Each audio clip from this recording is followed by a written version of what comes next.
Hashem, we're able to learn. It's a big blessing. It's because of our learning, we should have the base of English immediately. Everyone should be well. Everyone should be safe. We're starting Mishnah and Daf Yud Gimel. Yud Gimel Amud Aleph, towards the bottom. Sheisha Rayas Chamuris Me'elu. We listed in the first Mishnah 15 women that you can't do Yibam on because they're relatives of the surviving brother. He can't marry his sister-in-law if they have that other relationship, his daughter or his mother-in-law. So, however, there are 6 women that would never have been able to marry his brother anyway. So these women are because they have to marry out. They can't marry. Reuven and Shimon would not be able to marry this woman. So, for example, Imai, if it's Shimon's mother, Reuven wouldn't have been able to marry Shimon's mother. Why? Because it's Yaakov's wife. Then it goes on and it says, Ve'ishes Aviv, and Yaakov's wife. Sounds like it's the same one. We learned before that maybe it's the opinion of Rabbi Yehuda, who holds that it's a Nusas Aviv. It's not actually the wife. It's the woman that was raped, possibly, by Yaakov, that Reuven wouldn't have been allowed to marry her. And Achais Aviv, his aunt, his aunt, that's his father's sister, Achaisei Aviv, his actual sister, Ve'ishes Achi Aviv, or his aunt also. Why? Because it's his father's brother's wife. His father's sister, father's two types, right? Ve'ishes Achi Me Aviv, or Rabbi, if it's his aunt, isn't it also his brother's aunt? Yeah. So then, how can his brother have her as a wife? Right. For her to be what we're saying. That's exactly what we're saying. That since he would never be able to marry her anyway, so therefore these cases are not possible in the case of Yibam. However, what we are about to say is that what our point is, same mutaris, that if his aunt is married to a man and that man has another wife, so there is a tzara, and then the man dies or divorces them. So Shimon can go ahead and marry not his aunt, but he can marry the other wife. When did we say that you can't marry the tzara of a close relative? That's only if it's b'makom mitzvah. That's only if it was his brother's wife. But because this woman could never have been his brother's wife, because it's his aunt, it's Shimon's aunt, it's Reuven's aunt. So if that's the case, then this woman had to marry someone else, some other guy, Avram. And so is this not in the context of Yibum?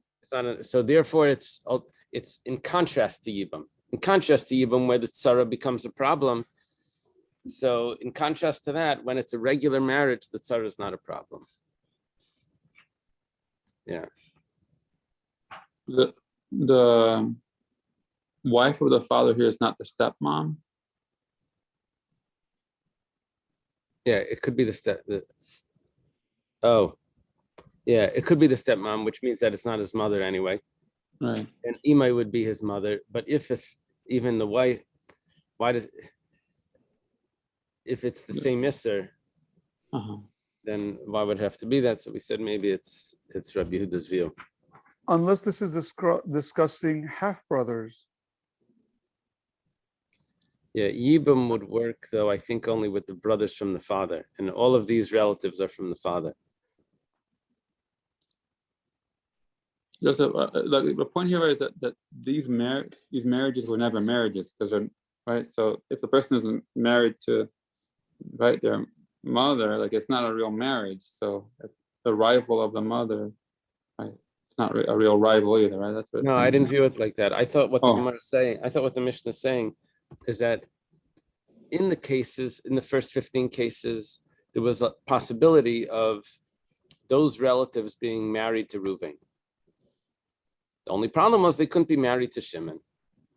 So what about those other wives that could be married to Shimon? Well, the Mishnah told me at the beginning that because the 15 wives couldn't have been married to Shimon, the Tzara, the co-wife, also can't be married to Shimon. And even though it was a perfect marriage for Reuven, and because it's Makim Mitzvah, it's Yibum, so the Isser of marrying your sister-in-law extends over now to the Tzara because he can't do Yibum because of that other woman that's there. That's what we learned in the first Mishnah. Comes along this Mishnah and says, by the way, there's cases that are much more severe that Shimon can't marry, but Reuven also never would have been able to marry these women. And that being the case, they must have married out. And therefore, that whole story that we told you about Tzara is not applicable because they never could have been married to Reuven anyway. And therefore, whoever they married, when that person divorces them, Shimon can go ahead and marry the second wife. Just because they lived in the same dormitory doesn't make them related. That's what we're learning here. Yeah. Now, who would those women be? In the truth, it doesn't have to be these women. It could be the first women also that weren't married to the brother. But we're saying that these women, it was impossible to be married to the brother. Yeah. All right. But these women so far, what we're discussing, are women that are prohibited by the Torah. By the Torah. Can be married to Reuven. The Mishnah must be coming to teach us something in addition to. I think the Mishnah is telling me the leniency of the co-wife to these women. That you're allowed to marry the co-wife to someone that's, if let's say this, if his mother is married to some new husband, okay, and there's another wife there, then the husband dies. The child can then marry not his mother, but can marry the co-wife.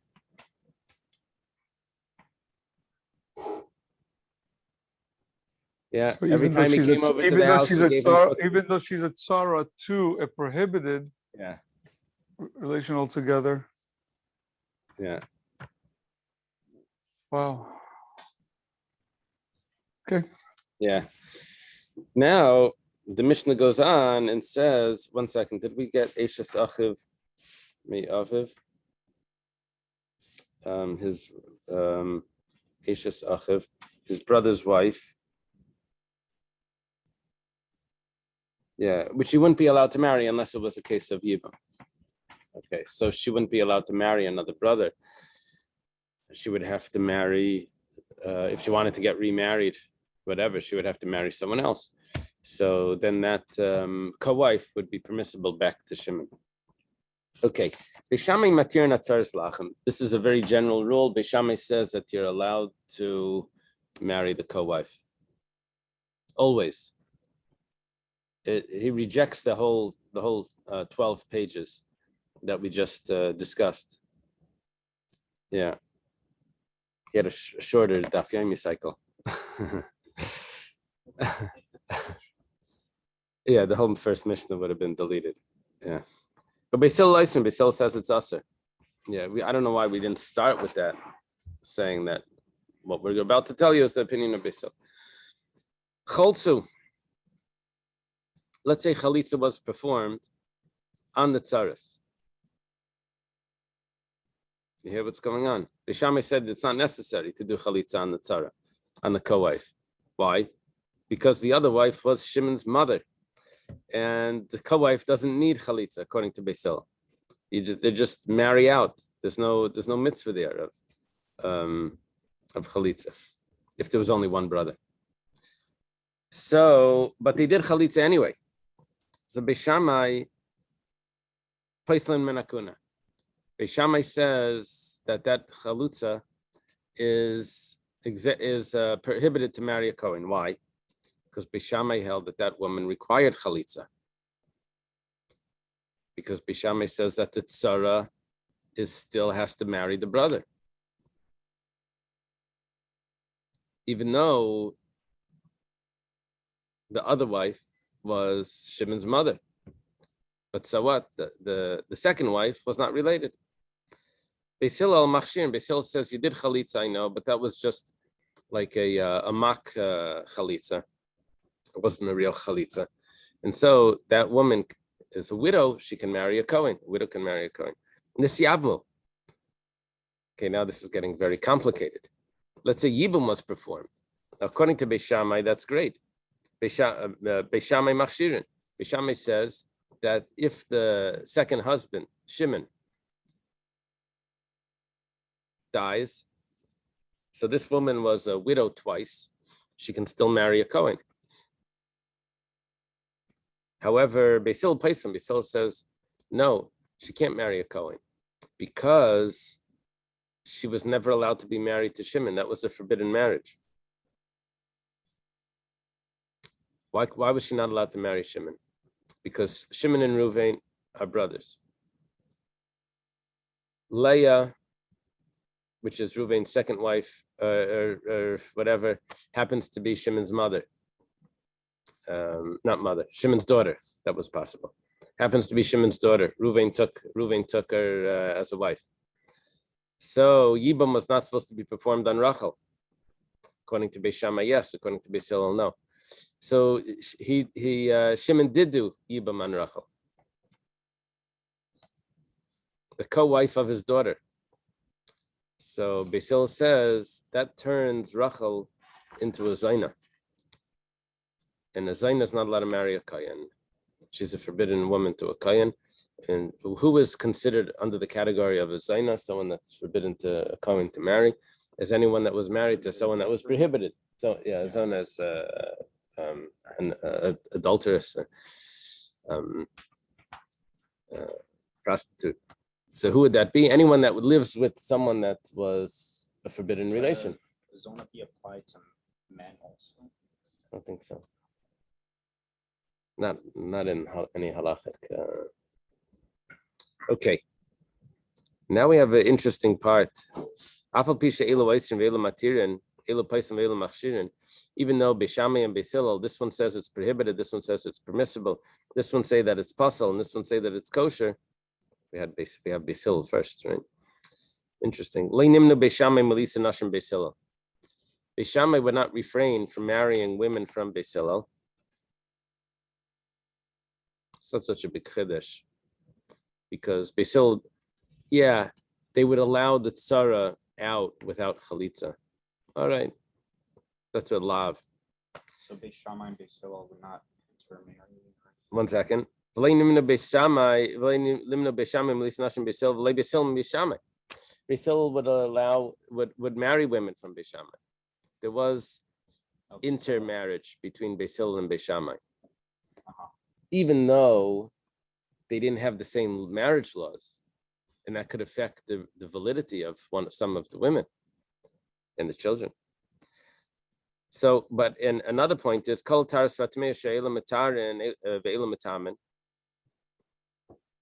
We have a lot of machlekes in Beis Shammai and Beis Hillel. If it's tar, if it's tamei,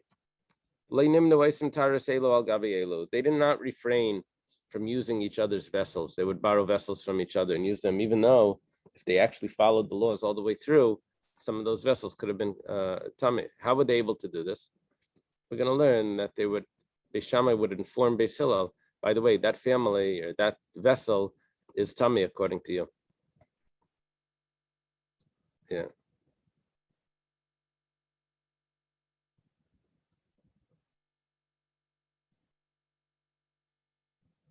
I have a Gemara Sukkah like this. There were two sages, Rav Chizda, Rabbi Baravua. They held a certain opinion about a sukkah. They argued with Reb Nachman, but they visited Reb Nachman. They visited the Reish Galusa. Reb Nachman gave them a place to stay in a sukkah that they didn't agree with. They would have considered it puzzle. Yeah. Yeah. He asked him, how come you're not saying anything? He said, oh, we don't have to sleep in the sukkah anyway. We're shluchei mitzvah, we're pater from.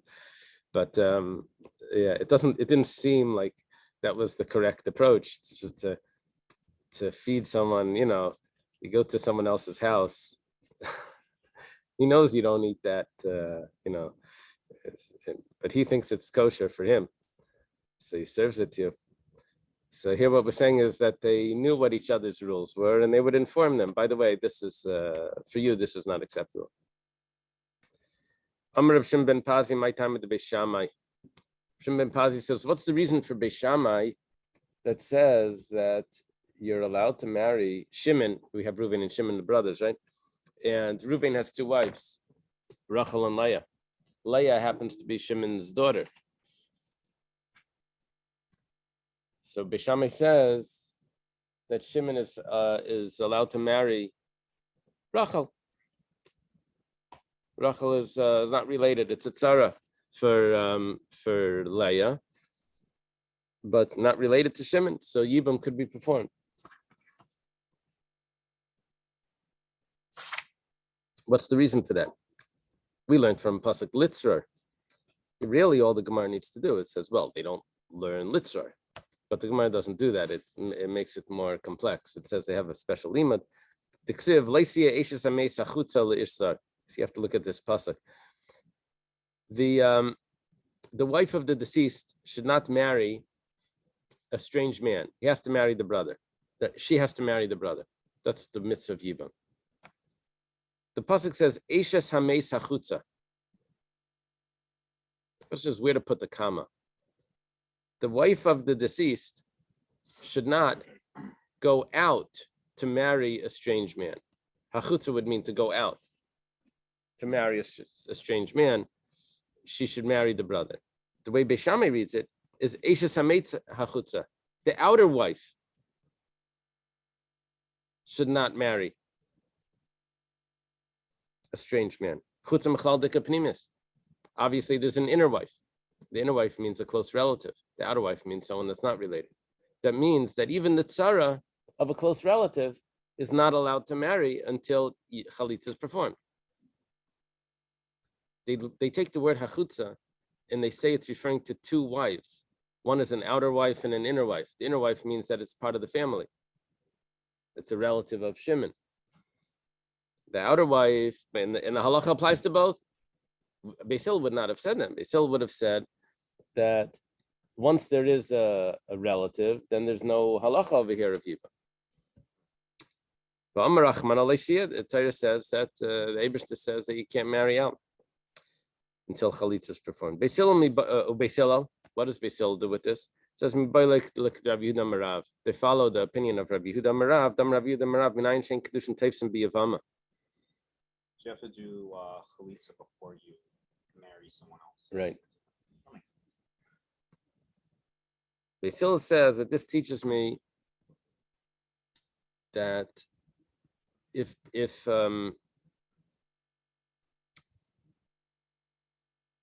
one of Reuven's wives ends up getting married without doing chalitza, she doesn't have patience to wait for Shimon. She decides to get married without chalitza. That marriage does not take effect. Now, even though it's only a Isser Lav, do not marry out. It's not related to the person that she's marrying. She married some foreign guy that showed up, It's not a low test. It's a loisase. It's a loisase. The pasuk is she shouldn't marry out. And usually marriage does take effect if it's a loisase. It's just, it was a prohibited marriage. You can't get a rabbi to do it, but the marriage is still effective. They need a get. But over here we have a special halacha that the marriage doesn't take effect. Where do we see that? Is what Beis Hillel is telling us. That's what we see from the pasuk Leisia.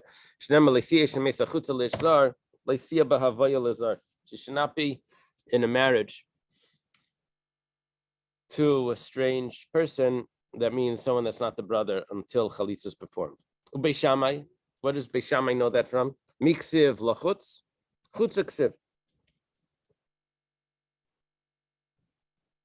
Actually, Beis Shammai, how do they know that Beis Hillel, that not to learn it like that? Because they say that the word hachutza is referring to the feminine. Eishes hameis hachutza. The the feminine, the outer wife. Hachutza, the outer wife. Does it say lachutz? Does it say lachutz to the outside?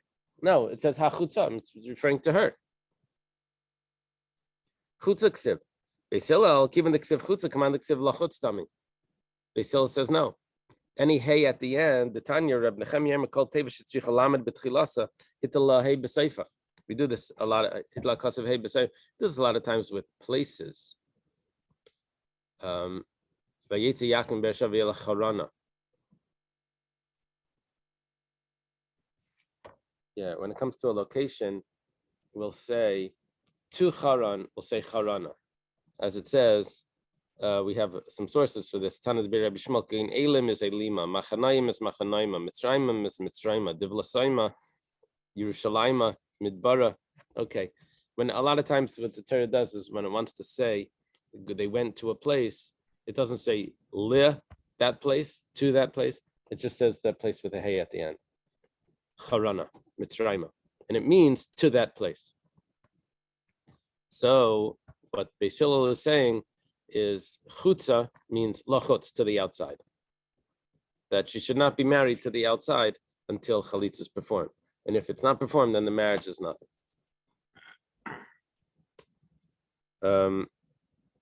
But it's not going anywhere. It's not like It's not a place. Maybe it is a place. Maybe it's out. It's not. Usually, it's on a name. Yeah, it is a little different than the way it's usually used. But all right. Yeah, there's a discussion about if it means they reached the place or they went towards the place. Yeah, that's not so clear. Licharan may mean more to the place that they actually reached there. In Harana, no. I don't know. Licharan means towards Haran. And Harana means the Rashi and Rashi brings this.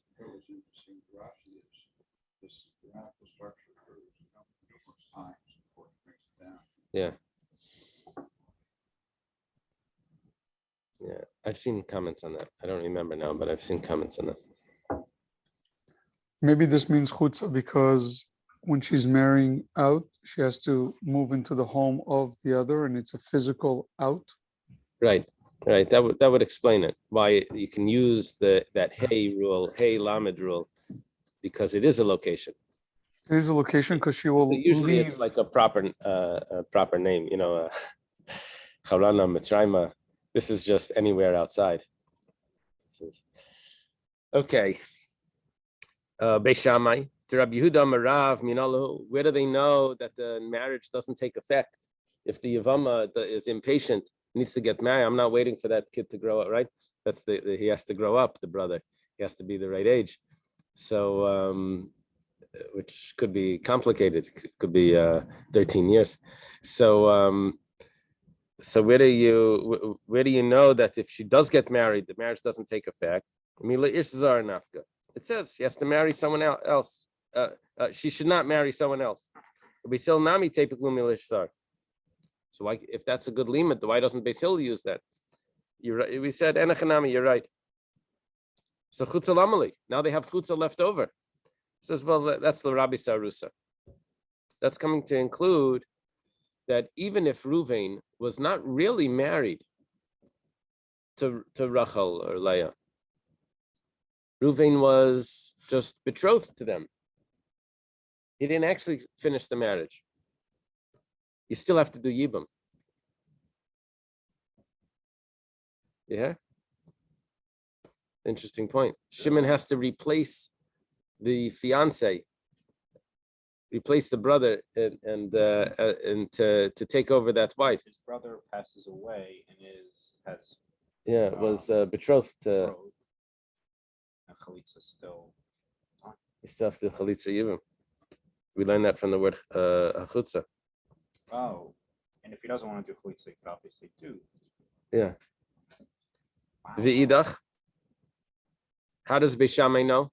It says, well, mechutza hachutza. It actually has an extra. You see, Beis Shammai used hachutza to tell me that you can marry Rachel, because Rachel wasn't related to Shimon. So how does he know this extra halacha about the arusa? So he learns from the extra hay. V'idach, Nowadays, betrothal's done like just we do it all together, yeah. Yeah, so we wouldn't have this. That would be odd. That in between the chuppah and the yichud room. Yeah. So v'idach chutza hachutza le'mashma. Well, Beis Hillel doesn't learn from that extra hay. Usually that's what the Gemara does when it has a machlekes about a limud. It boils it down until there's almost nothing left.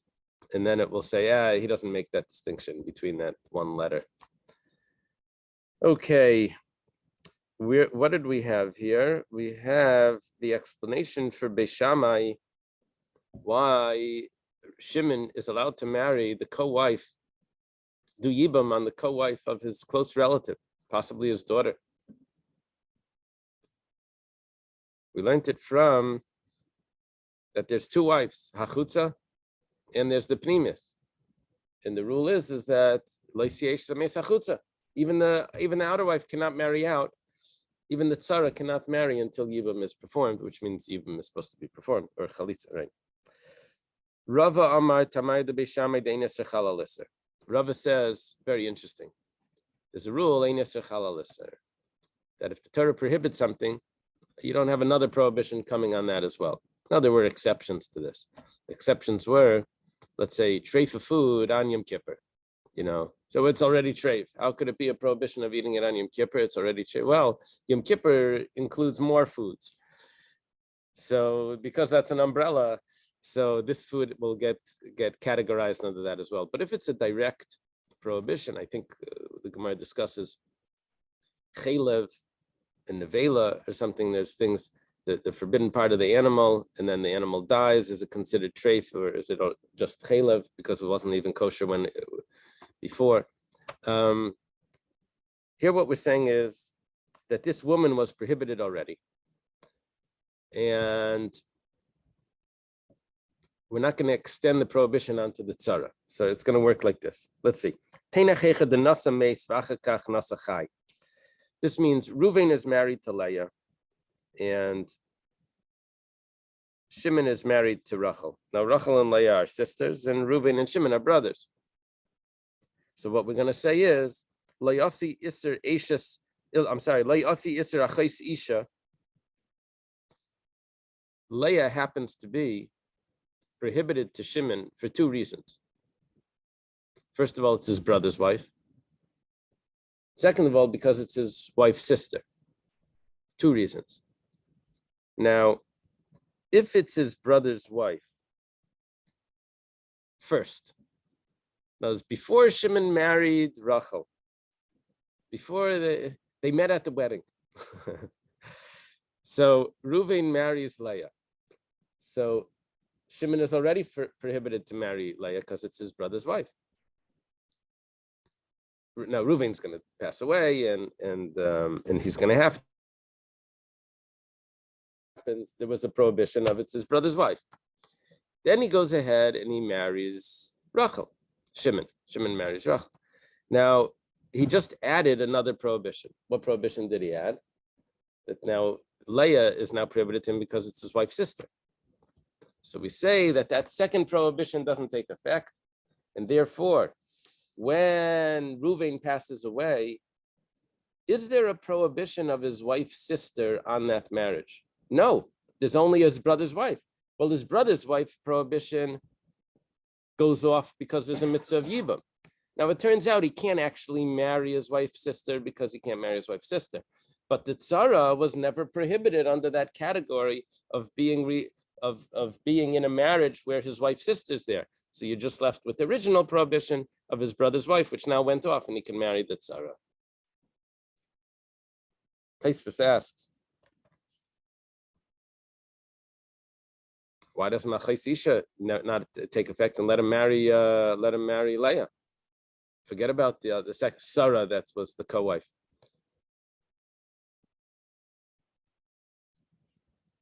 Taisvis answers that Achais Isha resurfaces, his wife's sister resurfaces after Reuven passes away, but it doesn't extend to the tzara.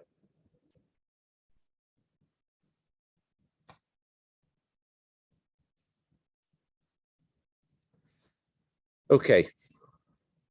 The Gemara says that's all good if that was the scenario, that Reuven first married Leah and then Shimon married Rachel, that the second prohibition of his wife's sister isn't going to take effect. However, let's say Shimon first marries Rachel and then goes ahead and Reuven marries Leah. So Shimon to Leah was prohibited because it's his wife's sister. So that prohibition came first.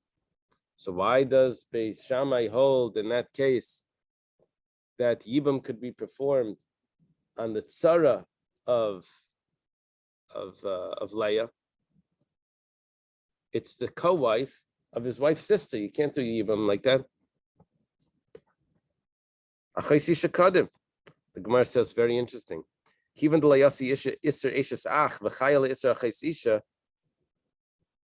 It's exactly the opposite. What comes out is a great answer. Eishes ach. Reuven now marries Leah. Now Leah has a new prohibition to Shimon. That Leah has a new prohibition that Leah is now his brother's wife. But before being his brother's wife, she was already his wife's sister. So the prohibition of his brother's wife doesn't take effect. Well, the only prohibition there is his wife's sister. Now remember the rule that if there's no, if it's not b'makom mitzvah, you're always allowed to marry the tzara. So because it's not b'makom mitzvah, so you can marry the tzara.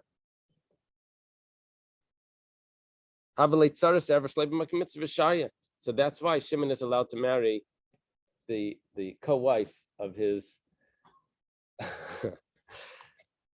wife's sister, because it wasn't considered a category of Yibum. Okay. It gets a job easier. Makom mitzvah. Makom mitzvah means that Yibum is in a case of Yibum.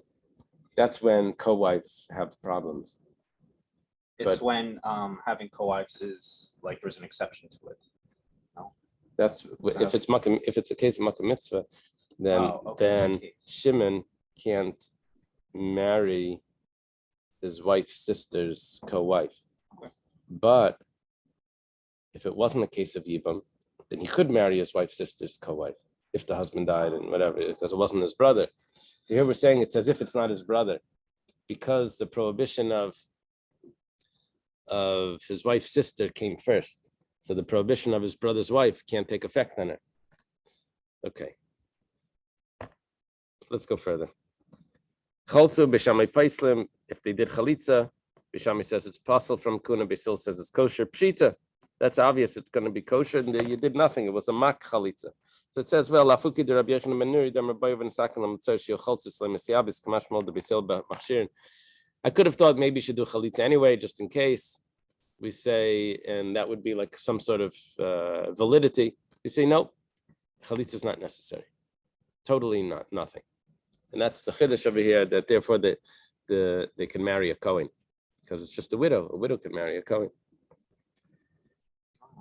Nisiabmo Basil Paisel. Let's say they did Yibam. Widow, she was previously married. Yeah, can marry a Kohen. Yeah, it's just a divorcee. That can't. Well, Most of them. Same way, because she was Right. Let me see. Usually. Okay. Nisiabmo Basil Paisel Chulu. If they did Yibam, Basil, did you listen to that song that I put up? The Yevamos Daf? Yeah. Don't Kohanim usually have like it's not Sarah. Sarah is if you have two siblings, like two sisters. Or Any two wives is called a tzara. Kohanim, I think, don't they have like Multiple wives? Polygamous marriage. I don't know if that's necessarily more than anyone else. During the time when we had more than one wife, it could have been a Kohen, a Levi, so it didn't matter. I don't think it would have been Kohanim more. Unless, is there a source for that it would have been more by Kohen? Well, I heard that a Kohen always has to be married. A Kohen. Oh, the Gadol Kohen always has to Gadol be- had to always be married, Oh, right? a Kohen, not Yeah, just anything. yeah. So so being married, there was an opinion that for Yom Kippur you should have an extra wife in case one wife passed away. But then the sages said there's no end to suspecting when people are going to die. You know, you should have a So that I think that was vetoed. The Siam Basil Paislim. If Yevamos perform, Basil say that that's not a kosher marriage, and she can't marry a Kohen. Lamali, why do you have to add this? I did Tani Chalza Tanam Misyavnu. It was obvious, but you said you're right. But once we said the first case, we said the other case as well.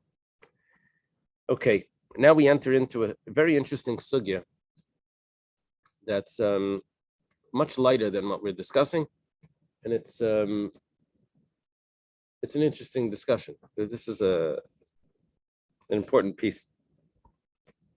Tanan Hassam, we learned over there Megillah Nikras Bachadasa B'Shnei Masa B'Shleishasa B'Arbasa B'Chamisasa Le'Pachas V'Le'Yaisa.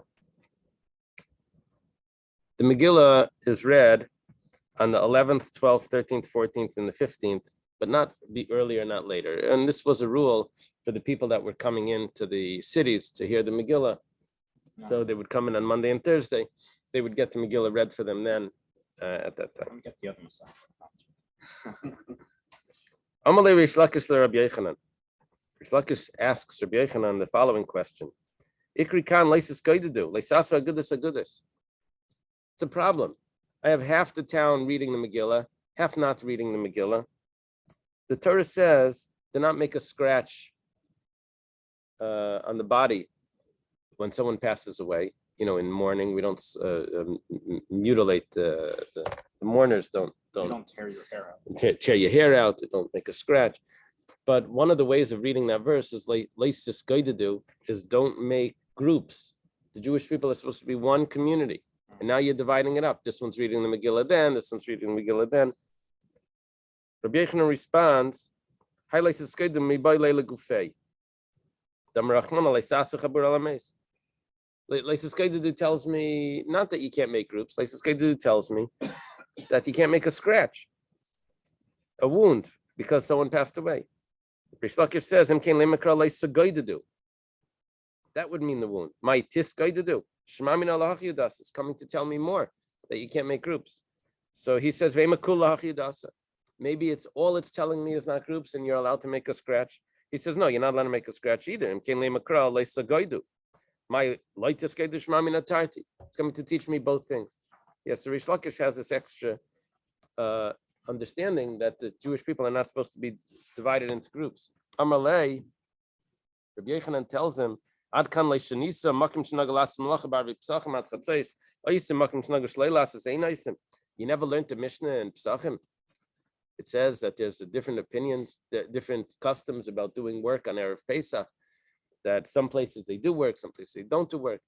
Why are you're ignoring, you're like oblivious to that important concept? Amalei, Amin alachana yisura. I'm telling you a rule. There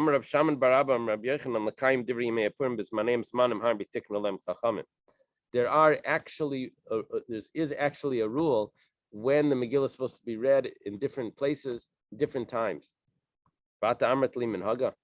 And you're telling me about customs. I'm telling you, this is a serious problem. He says, "Vasam lavi suru." You think doing work is not a prohibition? V'hatanan, but we have a Mishnah. Balayla b'shama yesim b'sil matir. The night of b'dikas chametz. B'shama says you're not allowed to do work. B'sil says you are allowed to do work, and that's not a minhag. That's an extra halacha. Amalei hasam arayim malacha hu delesle. Over there, when you see someone not doing work, you don't think, "Oh, your minhag is not to do work." No, you think he doesn't have work to do, doesn't have anything to do, so he's sitting down. You don't say, "Oh my gosh, that's your minhag." Your minhag is to sit down, and to relax after the b'dikas chametz. It's not. Well, it's not a minhag. It's just He doesn't have anything to do. So that's why we brought this in. 1 second. We have a big problem. Rabbi Yochanan tells to Rish Lakish. Bishamai allows the co-wife to get married. To marry the brother. And Beis Hillel says the co-wife cannot marry the brother. You see, there's different customs going on. There's different rulings going on for different groups. You have Beis Shammai group, you have Beis Hillel group. Rish Lakish responds, Mi savris Beis Shammai, Mi shamar sasa Beis Shammai kedevrayim. You think Beis Shammai really practiced that? Lo yasa Beis Shammai kedevrayim. They never practiced that. They said theoretically we would like to do that, but because Beis Hillel paskin, we're not gonna. Rabbi Yochanan Amar Asav Asa. Rabbi Yochanan says that's not true. Beis Shammai did exactly the way they held. Everyone always asks this. Did Beis Shammai keep the teachings of Beis Shammai? And did Beis Hillel keep only the teachings of Beis Hillel? Rabbi Yochanan says clearly that Beis Shammai just kept their teachings. I'm sorry. Yeah, Rabbi Yochanan says that they did, and Beis Hillel says, Rish Lakish says that they didn't. We plugged to the Rav Shmuel. This is actually also machlekes in Bavel at the same time that it's going on in Eretz Yisrael. The Rav Amar Lo Yasa Beis Shammai Kedevrayim. Rav follows Rish Lakish. Shmuel Amar Asav Asa. Shmuel says like Rabbi Yochanan that Beis Shammai kept their teachings. Amos. Rabbi, sorry, but in brachos, didn't we learn that about Shema, the person who lied down? I said, oh, it would have been better. No, if you had been killed or something, right? Like, injure yourself because you were following Beis Shammai. Yeah. So how did Beis Shammai follow Beis Was a Shammai? student of Beis Hillel. Yeah. The Gemara says Amos. When is this? If you say it's before the Baskal, the Gemara tells us that there was a heavenly voice that came out that the Allah is like Beis Hillel. So are we saying that Beis Shammai followed their opinion before the heavenly voice came out? My time of the Mandam Malayasis. What's the reason for Rish Lakish that says they didn't keep their own opinion? Belalacha Baskal. Okay, so it must be after the Baskal. That satisfies Rish Lakish why they stopped. My time of the Mandam. So what's the reason for Rabbi Yochanan that says they continued keeping their opinion? We can explain this in two ways. If we say that this machlekes has taken place before the Baskal comes out, Yerushalmi tells us the Baskal came out in Yavne. And after the destruction, the Sanhedrin went to Yavne. If you say it's before the Baskal Kagain, the Beis Hillel Ruba, we're talking about Beis Hillel is the majority. According to Rish Lakish, why didn't they do it? Why didn't Beis Shammai follow their opinion? The Beis Hillel Ruba. They knew their opinion. They just said Beis Hillel was the majority, so they kept Beis Hillel's view. But according to Rabbi Yochanan, that says that Beis Shammai never kept Beis Hillel's view, even before the Baskal. When do you say you follow the majority? When they're equally sharp, equally intelligent. But Beis Shammai was much sharper than Beis Hillel. They said we would follow the majority if there was equal, if everything else was the same. What was the Baskal? Baskal was a heavenly voice that came out that said halacha k'Beis Hillel. Oh, wow. Yeah. You can also say that this machlekes Rish Lakish and Rabbi Yochanan is after the Baskal. The one that says that they didn't, Rish Lakish says that Beis Shammai didn't follow their view, that's because there was a Baskal. One that says that they did follow their own view, was Rabbi Yeshui. Remember, there's a Gemara Bab Metzia. There's a machlekes Rabbi Yeshua and Rabbi Eliezer about this Taner Achnai, this type of oven.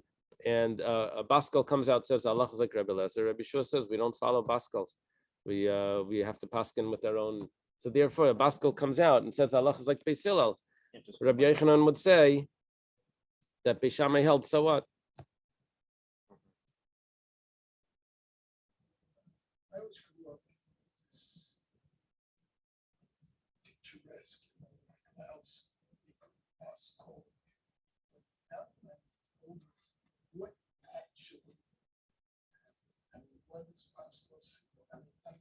assuming they weren't sitting like in Yerushalayim and the Arab, the Arab speaker, and after that, like a backstone.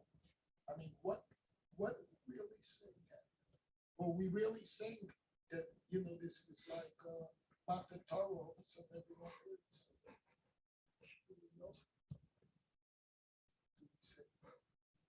You're asking if someone was playing a joke, shouting No, from I'm the saying, ceiling through the chimney. Halacha like base Hillel. No, I'm saying, was it an understanding that everyone came to? Yeah, I don't know. What do we I don't know. explain to the possible? I don't know. Don't Beis Shammai Beis Hillel predate Rabbi Yoshua? Yeah.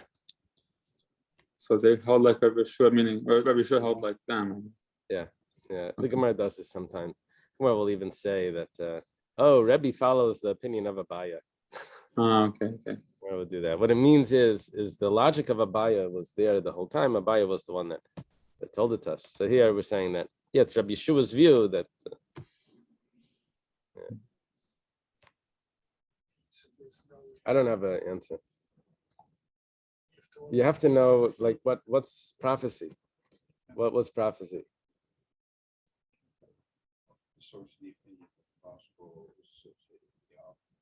Oh, that I saw in the Yerushalmi at the end of the first chapter of Brachas.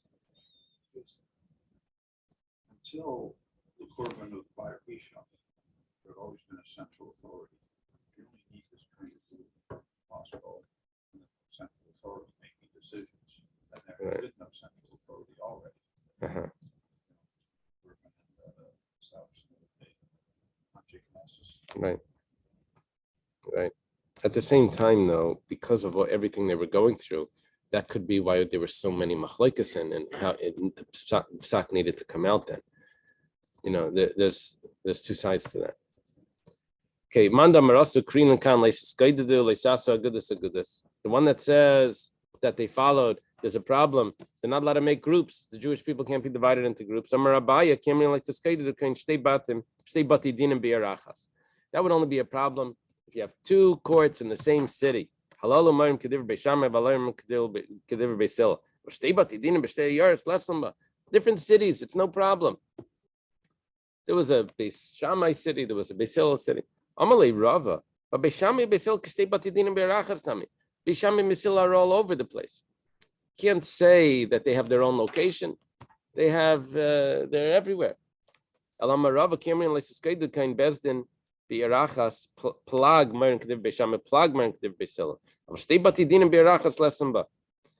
Rava says that if half a Bezdin would go one way and half a Bezdin would go another way, that would be problematic. But two Batidinim, you can always say, I follow the Eida Charedis, I follow the Chsam Sefer, Chug Chsam Sefer, different kashas, Yeah, that would be okay. Tashima. That's not splitting up Israel into different factions necessarily. That wasn't an issue. It wasn't. It was only if it was the fighting. It sounds like it's the fighting issue, not the. If we're able to say, okay, that Bezdin says like that, then you're okay. Tashima. Rabbi Lezer held that not only allowed to do circumcision on Shabbos, but you're allowed to prepare the knife. And how would you prepare the knife? Well, you'd have to heat up the metal. How would you heat up the metal? You have to cut wood. Rabbi Lezer held that on Shabbos you're allowed to do all of that. And in the city of Rabbi Eliezer, they would actually do that. Forget where he lived, maybe in Lud. Rabbi Yossi Aglili held that can't cook a kid in its mother's milk does not apply to chicken or to fowl, because the mother of the fowl does not have milk. So it doesn't apply. So in that location, they would actually eat chicken with milk. What did we learned that what's happening over here is that in the place of Rabbi Lezer, yes. In the place of Rabbi Akiva, not. The Tanya was taught in a brisa. Klal Amar Rabbi Akiva, Kol Malach Hashem Shel Aseis Me'erev Shabbos, Ein Deiches Shabbos. You're not allowed to prepare anything on Shabbos that could have been done before Shabbos. So the circumcision itself you can do on Shabbos, but to prepare the knife, that knife could have been prepared before. He argues with Rebbe Lezer. So we see that in different locations, the Gemara says, what is your question? We said already that different locations you're allowed to do like different customs. He says, "Who the karla my karla?" So what were you thinking when you asked the question? I could have thought maybe because Shabbos is so strict, then it's all considered one location. Kamash Malan comes to teach us that no, different locations, it's acceptable to have different halachas. I guess we'll have to stop here. Okay. Okay, thank you. Have a good day. Good day. According to some sages. Thank you very much.